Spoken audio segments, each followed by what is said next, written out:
4 years, 6 months, 54 months, nearly to the day, Britain finally left the European Union. More specifically, the United Kingdom. Okay, they're going to be leaving. Boris Johnson finally got the job done that he was elected to do. Basically, the 2019 election was a referendum on Brexit once again. People voted overwhelmingly to just get this fucking thing done already, and lo and behold, they did. Okay, it's not a perfect deal. It's not a shit deal. It's thousands of times better than what Theresa May was trying to do there in 2018. And now that it's finally done, there's about a 5-year gap where everything's going to start transitioning from European Union control back into the hands of the United Kingdom people. And it's really great for people who enjoy personal responsibility and actual representative government, because the European Union is just full of a bunch of unelected bureaucrats who only want to enrich themselves.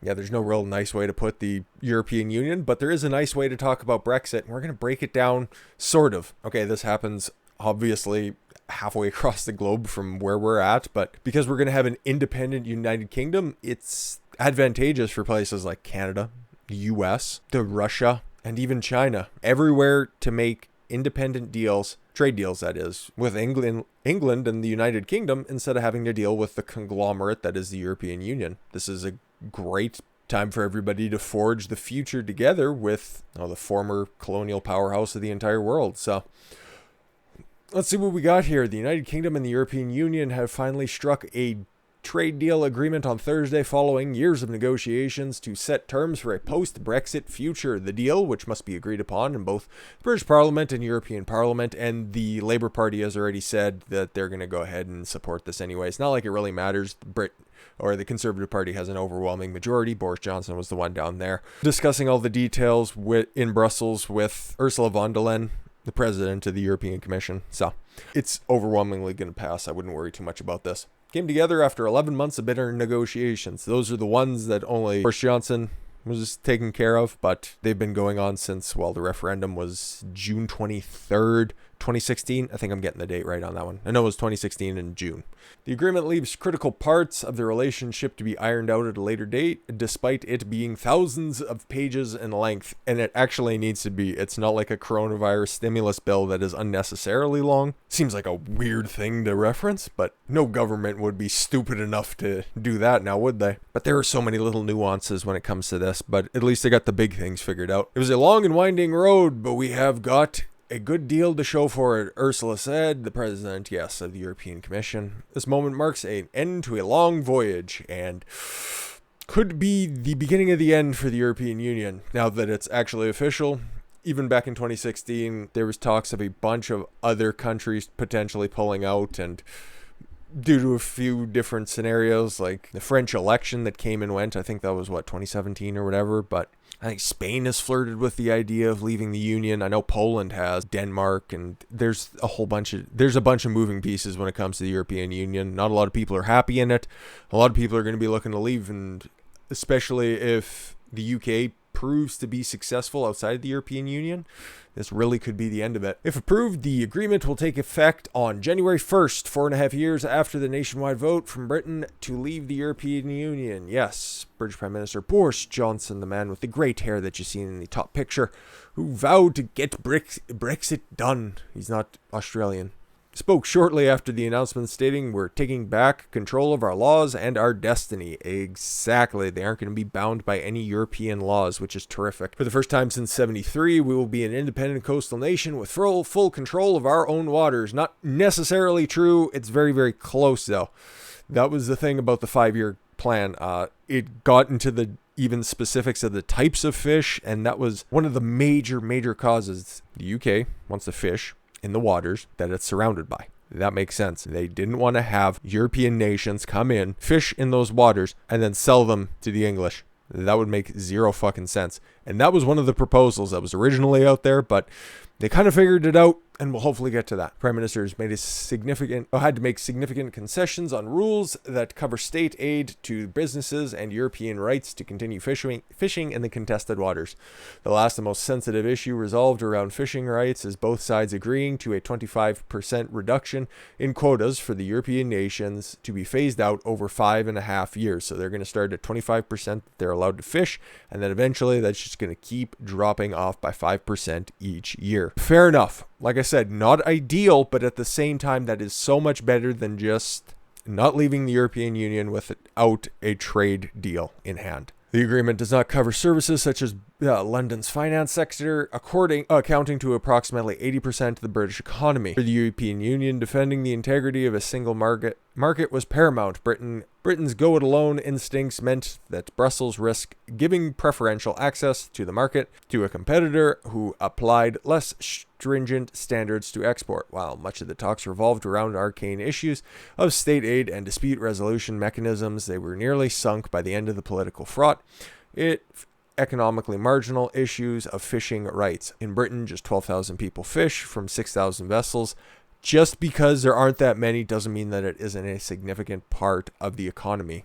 Fucking stupid New York Times. That's where this quote is coming from. And contribute less than half of 1% of the country's economic output. Less than that is a fashionable London department store Harrods. But in coastal towns and villages on both sides of the English Channel, fishing is of vital importance. Exactly. That'd be like if Canadians decided all of a sudden, hey, you know what, we're going to go ahead and jettison all of our fishing rights.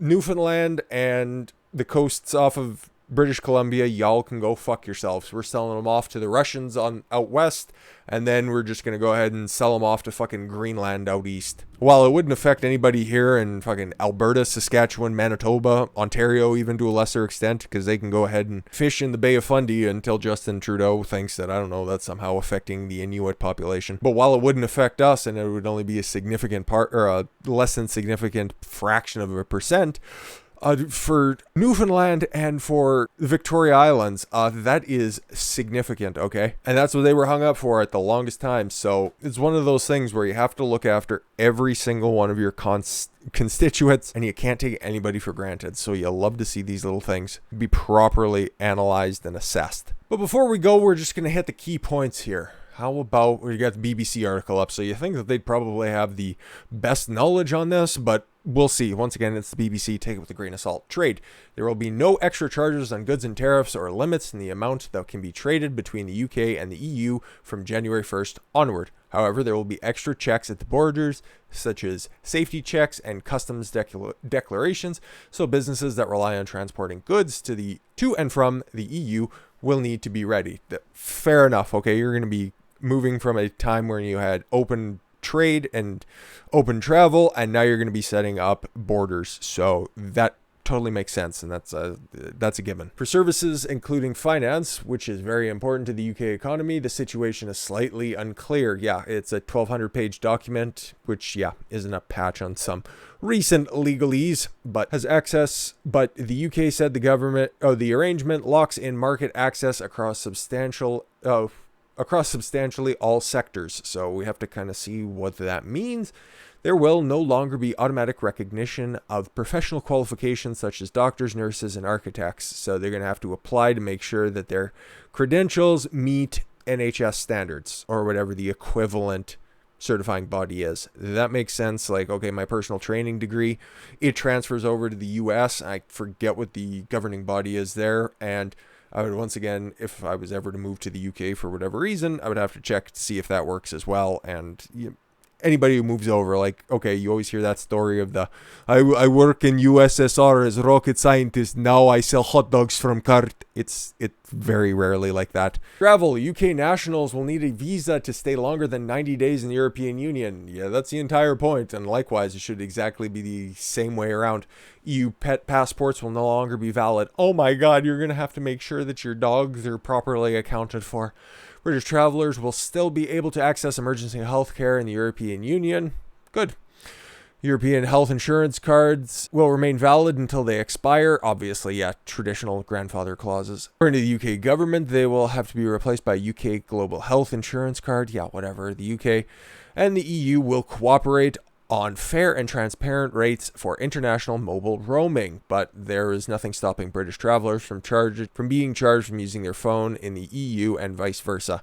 That's like when I travel to the US, I have to either put on a roaming package or I have to put my phone in airplane mode for however long I'm there and just use the Wi-Fi. I don't see why this should be any different. You're making independent nations here once again. Fishing, yeah, like we little bit broke down, but a little bit more properly broken down, I suppose. UK becomes an independent coastal state and can decide on access to its waters and fishing grounds, but EU boats will be able to fish in UK waters for 5 years. They say some years. 25% of the value of the current catch will now become available to the UK fishing boats, but there will be a transition period of 5.5 years where it is phased in. Not bad, not bad. At the transition period, the UK and the EU will regularly negotiate on access to each other's waters. I can imagine the English telling the EU to go fuck themselves after that 5-year period.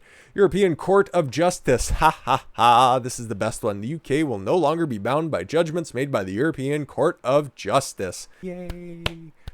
No more laws that you have to abide by that nobody voted on. Security. The UK will no longer have automatic access to key databases, but should be able to gain access upon request. That's the point of leaving the European Union, you fucking dunces. The UK will not be a member of Europol. Oh yes, the big bureaucratic fucking black shirt coalition. EU's law enforcement agency, but it will have a presence at its headquarters. Exactly, kind of like any sort of embassy in access. Study. The UK will no longer participate in the Erasmus exchange program. An EU scheme. An EU scheme. It makes me think very highly of it. Oof. That helps students study in other countries, and in its place will be a new scheme named after the mathematician Alan Turing. How very British of you. Students at university in Northern Ireland will continue to participate in Erasmus as part of an arrangement with the Irish government. Like I said, put those fucking patties in line, guys. God. We got just a little story here because most of the stuff is just trickling out as well. So Canada and the UK are going to have a little provisional trade deal. So Britain's not going to get taxed and Canada's not going to get tariffed, I suppose is the proper terminology when it comes to these trade deals. When they go back and forth across the border, because yeah, we're the third largest market for the UK at $29 billion in trade annually. Dude, I would love to work with Britain. I would think that, the old Commonwealth is a lot better together than they have been apart, especially if we can have some sort of a leader with a backbone.